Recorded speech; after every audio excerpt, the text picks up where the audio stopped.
когато е зелено, давате се гама от упражнение, когато свети в зелено ги изпълняваш правилно, а когато свети в червено ги означава, че трябва да промениш упражненията.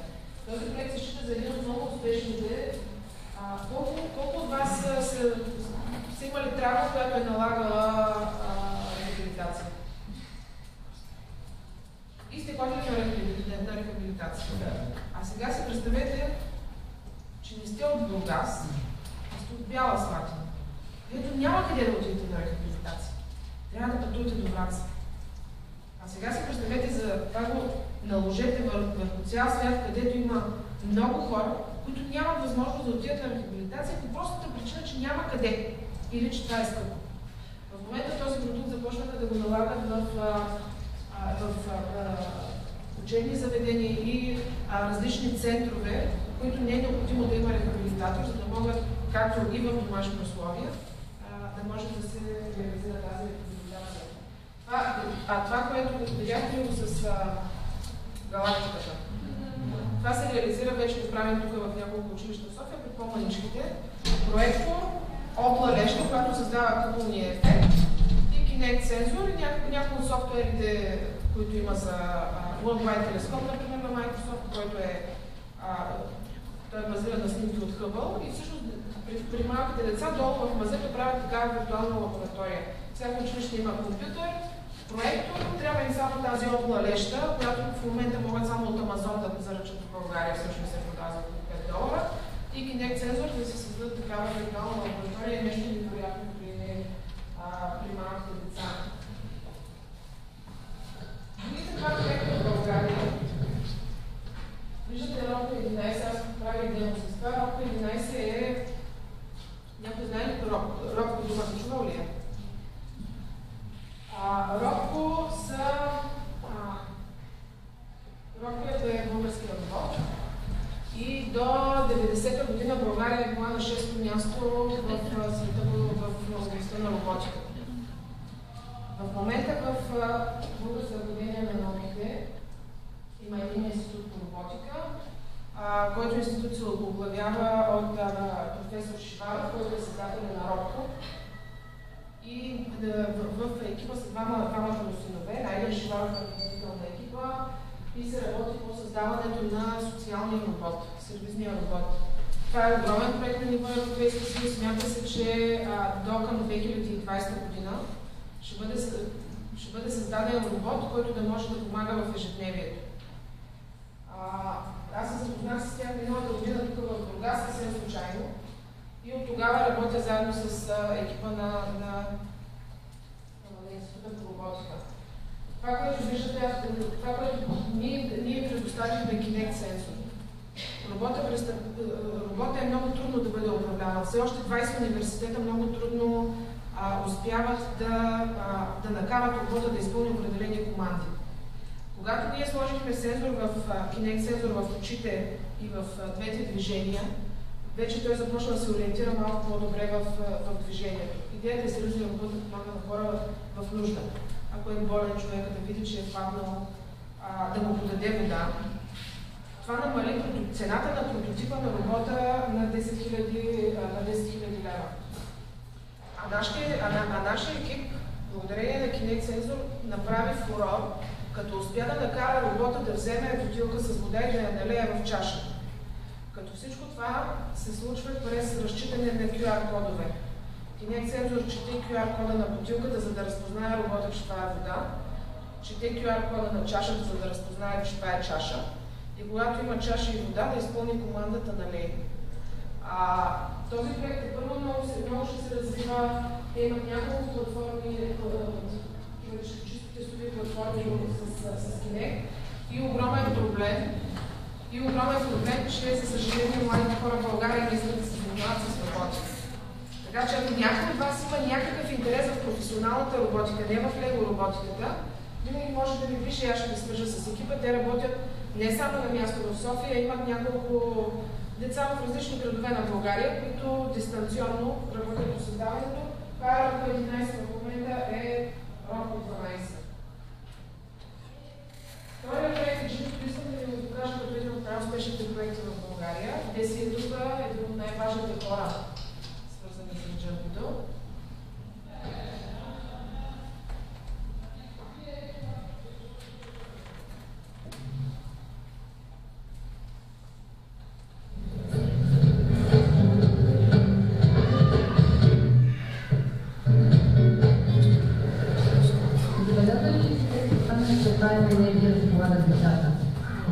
игри, тя може да бъде използвана и за постигането на по-високи резултати в училище.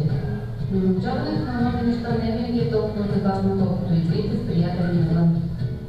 Нимеро знае това и реши да даде възможност на децата да получат повече знания, като се забавляват. Екип на компанията използва последните технологични иновации и създаде проекта Jumpy. Той има за цел да направи ученето едно цялостно преживяване, което освен своята концентрация, децата да влагат емоции без да спират да се движат. Jumpy е първи образователен софтуер, базиран на естествен потребителски интерфейс. Системата използва Kinetic Sensor, който чрез пространствени данни за човешкото тяло превръща учениците в двигател на учебни процеси. Тяхната учителка Деси Миленкова знае много добре, че истинско предизвикателство да бъдат анализирани учениците в час. Това тя споделя по опит и търси добри практики от колеги чрез световната мрежа за познание. Вдъхновено от проявените успехи тя решава да пита Jumpy. Jumpy съдържа 6 образователни игри. Те включват участниците из цялата света на познанието. Софтуерът се управлява чрез жестовете на децата и обръща на естествените им движения. В екип от двама учениците решават разнообразни задачи. Учителят избира темата, системата следи представянето на децата и адаптира съдържанието към тяхното ниво. За да се справят с задачата, учениците трябва да спукат определени балони. С ръцете си те управляват виртуални дневници от разстояние. Ако се представят добре, техните приятели зайци ще споделят радостта им от успех. В друг от игрите, децата трябва да разпределят ябълките по определен признак. Заедно те изпускат ябълката към правилното клонче. С една футболна игра може да се изразходи още повече енергия. Като плякат или скачат, играчите преместват топката по желание от тях отговор. Той е правилен да отбелязван гол.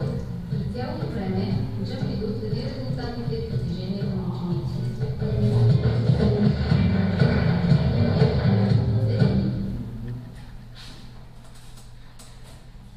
Малко за продукта, това видео го има и на английски. Направихме го, вашите снимали са го, снимките са на ваши съученици от 134-то соло, а иначе училището е 137-то. Трябваше изключително успешно да го направим за визитата на заместник-председателя на Европейската комисия в България Нели Круз, за да се представи. Тя искаше да види някаква иновация от България в образованието. Клипът го има на английски език, беше представен в срещата на министрите в Норвегия, на министрите на образованието в Норвегия. А самата компания Нимеро беше поканена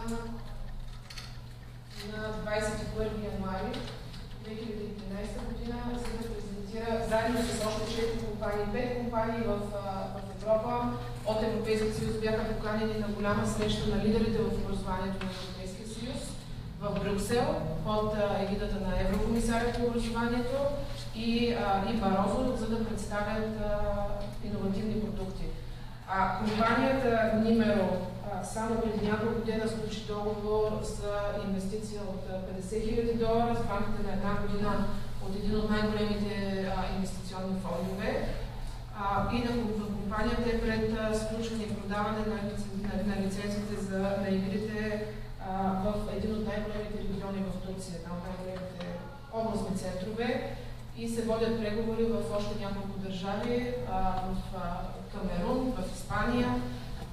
Игрите се продават на базата на абонамент, на годишна база. Мисля, че бяха около 500 евро, 6000 имали на различни езици. И искам да ви кажа кой прави този продукт успешен. Моето мнение е, че продуктът е успешен, защото освен, че наистина е много иновативен, наистина е свързан с този дефицит от движение, който има при децата. И продукт, който е резултат от едно много голямо сътрудничество между много хора, които разбират от различни неща. Не може някой да разбира от всичко. И затова той се свърза с хора, които разбират от нещо, което на него му липсва. Така стана, че аз не разбирам от бизнес, не разбирам чак толкова, не съм навътре толкова с самото програмиране, но пък смятам, че съм добра като учител. Кирил, един от тези собственици на Нимеро, може би го е преценил добре и се е свързал с мен. И това сътрудничество, както и сътрудничество с те малко скромно път, но Microsoft също много са помогнали за... Много го потъпва проект. за това наистина да види бял свят този проект на сътрудничество, това да се сътрудничим помежду си и да обменим идеите. Всъщност този проект той се реализира септември 2012, но 2 години по-рано започнаха да работят младежите, отворихме им платформата на Microsoft. Те бяха една от 20-те компании в света допуснати до Kinect, платформата Kinect SDK за Kinect за разработка. Още преди изобщо да тръгне тази платформа, да бъде обявена, че ще е публична, 2 години, педагози, технолози, лингвисти, за да се превеждат на езици и художници, които да рисуват картинките.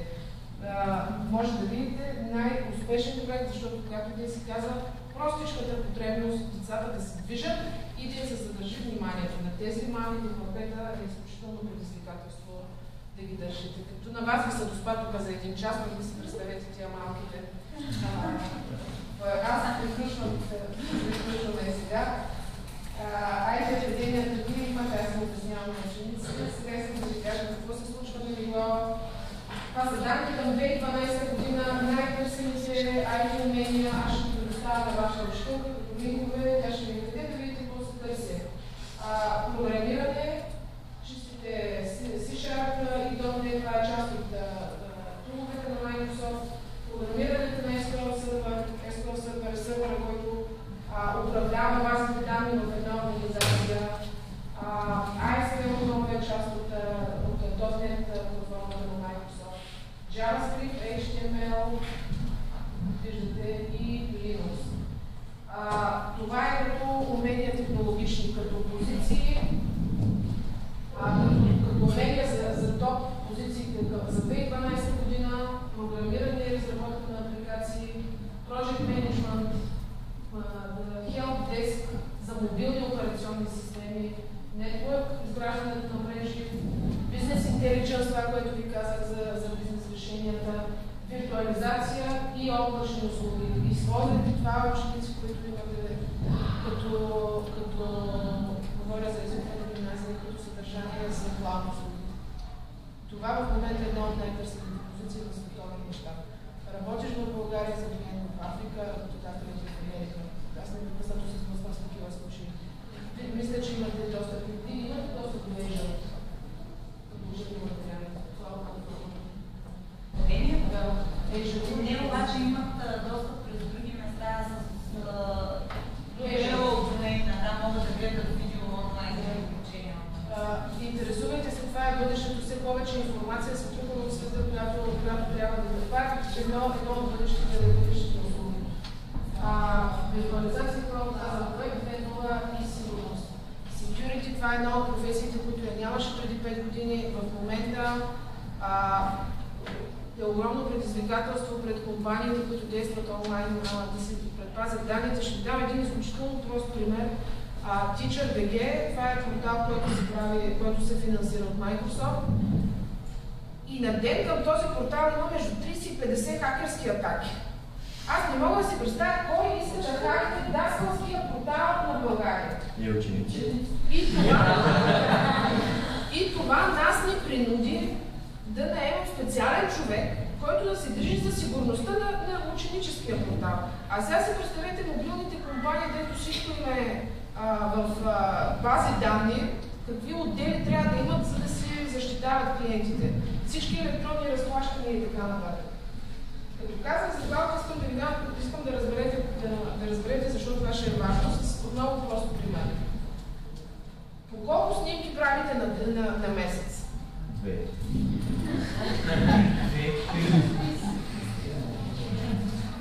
Колко? 3. Аз като бях като вас правих по 68 снимки на година.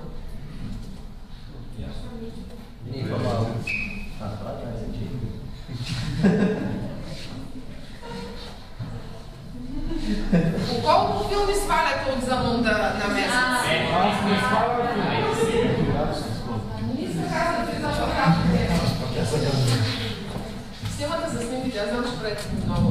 И съхраняваш, трупа се информация, трупа се, трябва да я чистиш. Моята майка се записала снимките на сетилища, на светове, те за винари. Всичко това, в смисъл, това огромно натрупване на информация създава и необходимостта тя да бъде съхранявана. И това е на чисто ваше, като крайен клиент, вие като създавате много информация.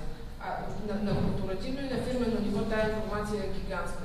И клауд услугите спестяват от хора, от хардуер, от необходимост да гарантираш целият този хардуер някъде в някоя зала. Тук все още вашата учителка ходи да сървърите. Това е ситуацията в България. Това е предмета на най-индустрията. Аз съм в образователната група на ВАРИ, както и в образователната група на всички, които са сетите там, комисии из България, свързани с сайти. Това е средната работна заплата към 2011 в сектора, ръст от 6%, ръст на бизнеса, основно експортно ориентиран. Очаква се в 2012 все още няма данни в момента, че ще тръгват изследванията за 2012 да има такъв ръст и недостиг от 15 хиляди специалиста към 2018 година. На ниво Европейски съюз в момента има необходимост от над 700 хиляди IT специалиста. На 4 март Европейската комисия под егидата на Барозо подписа Grand Coalition. Това е един огромен план, който да насърчи обучението по информационни технологии в училищата и в университетите. Защото имаш парадокс, защото имаш много безработни млади хора и в същото време огромен недостиг на млади хора в индустрия, която основно се захранва от млади хора. Каква е ситуацията в България? Последен слайд. Това са данни към 2012 година. Младежката безработица, тя се вдига непрекъснато. Към момента младежката безработица е около 23%. 75% от младите хора, това касае до 30 години, така ви разглежда статистиката, между 15 и 29 години всъщност за нашата статистика. Така ви гледа, 75%, 74% от тези хора между 15 и 29 години искат да работят в чужбина. 22% от тези хора нямат абсолютно никаква квалификация. Сега си представете какво означава ти да искаш да отидеш да работиш в чужбина и да нямаш абсолютно никакво умение. И когато анализирате тия две числа, ще се отговорите правилно на въпроса за кампанията, която в момента тече в Великобритания. Една от предпочитаните дестинации. Какъв е проблема? Че имаш много желаещи